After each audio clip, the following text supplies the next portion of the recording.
So You Think You Can Cast started out as a side project. We were just looking to find maybe some extra talent for the Smite eSports scene. It has thus since blown up into this giant talent search, almost like a reality show, and now we get to feature the best of our community and hopefully have one of them come to the Smite World Championships in an official capacity. So looking at HughZ, I think a lot of people think of him as the front runner with a lot of experience in commentary already, given the fact that he's a oceanic professional commentator. I think a lot of people are looking to him as the favorite to take the competition. His banter skills are incredible, his conversational skills are incredible, but he does lack in the knowledge department here and there. His game knowledge isn't always up to the par that we would expect of our analysts, but then again, he is looking to host, so that shouldn't hurt him too much. Our job, and the job of any caster, is to bring entertainment to the audience and to make it more interesting than just watching the characters run around on screen.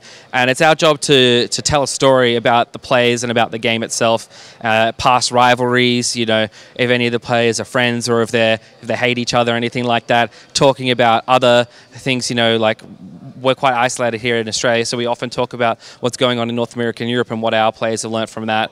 So that's a little bit different. Yeah, but my ordinary day-to-day life, I'm still a uni student, 6 years in now, so hopefully finishing at the end of this year, working as well, but devoting more and more time to esports these days.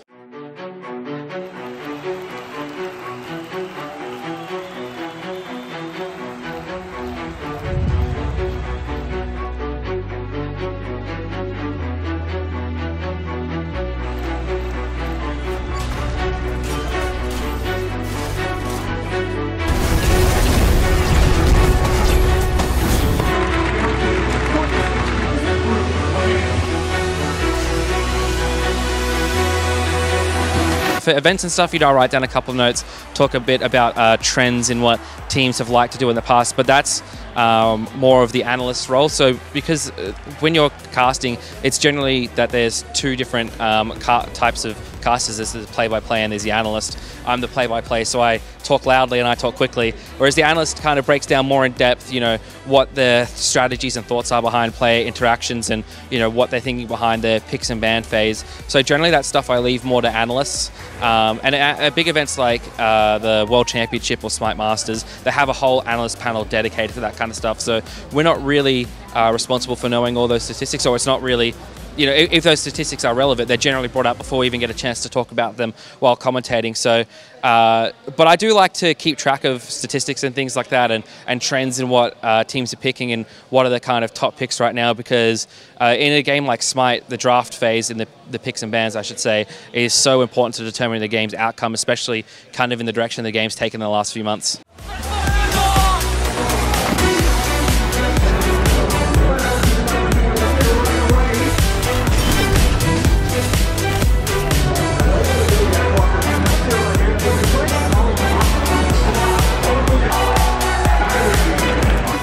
In a lot of esports, and especially smaller esports like Smite, Call of Duty is another example, Paladins, as we've just seen in the finals, there tends to become this one top team, and the only way that they progress further outside their own region is to get to more international competitions. And within Call of Duty, the interesting team to always watch there is Mindfreak. Whenever they go over and they play internationally, because they have lots of opportunities to do so, they always learn so much from those North American and European and other region teams, and it's great to see them be able to be super competitive in that arena.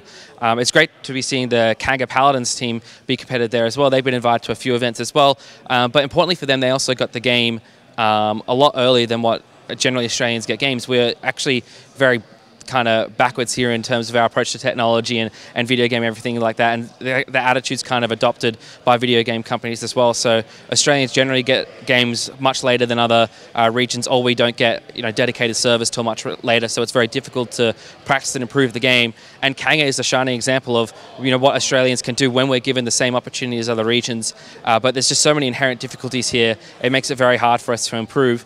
And since we're already starting on the back foot, we kind of have to get some accelerated learning, and the best way to do that is to go up against the best in the world. So when we don't get those opportunities, it's very harmful.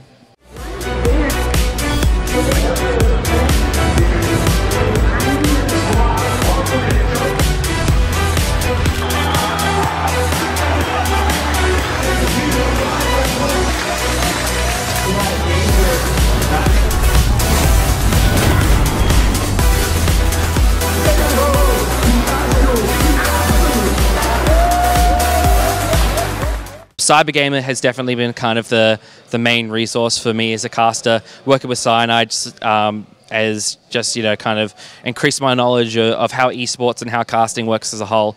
Yeah, and Hi-Rez, I mean, they've been greatly supportive of me, actually, you know, bringing me along to a few events and everything like that. So yeah, and I enjoy working with them so much, and anytime I get to cast with any of the Hi-Rez casters, it's such a great learning experience to help improve my own casting ability.